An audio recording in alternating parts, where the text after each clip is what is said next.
Hello மக்களே, இன்றைக்கி நம்ம வீட்டிலே எப்படி டேஸ்டியான சிக்கன் கபாப் பண்ணலாம் தான் பார்க்க போகிறோம். இதுக்கு ஃபஸ்ட்டு 1/2 kg போன்லெஸ் சிக்கனாக எடுத்துக்கோங்க.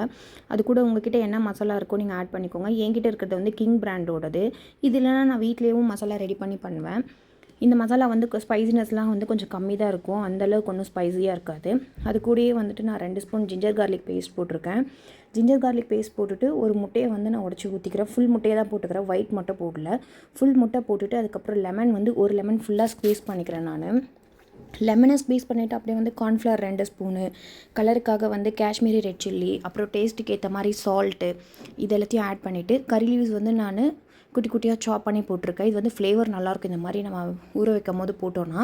அந்த மாதிரி போட்டுட்டு நல்லா மிக்ஸ் பண்ணிட்டு அந்த கலரை மட்டும் பாருங்கள் கைஸ், எவ்வளோ சூப்பராக இருக்குது. கடையில் வந்துட்டு ஃபுட் கலர்லாம் ஆட் பண்ணுறாங்க. நம்ம அந்த மாதிரிலாம் எதுவும் பண்ணுறதில்ல, வீட்டில் பண்ணுறதால நம்ம ஹெல்த்தியாக பண்ணுறோம். நம்மளோட குழந்தைங்களுக்கும் நம்ம வந்து தாராளமாக கொடுக்கலாம். சூப்பராக என்ஜாய் பண்ணி சாப்பிடுவாங்க. நான் வந்து இது எந்த எண்ணெயில் ஃப்ரை பண்ண போகிறேன்னு பார்த்தீங்கன்னா கோகனட் ஆயிலில் தான் ஃப்ரை பண்ணுறேன். ஏன்னா கோகனட் ஆயிலில் ஃப்ரை பண்ணும்போது டேஸ்ட் ரொம்ப சூப்பராக இருக்கும். நீங்களே பாருங்கள், ஆயில் எந்த அளவுக்கு கிளியராக இருக்குது, சிக்கனில் எந்த அளவுக்கு மசாலா நல்லா கோட்டாக இருக்குது. இது எல்லாத்தையும் செஞ்சுட்டு நாங்கள் சூப்பராக என்ஜாய் பண்ணி சாப்பிட்டோம் கைஸ். பாய்.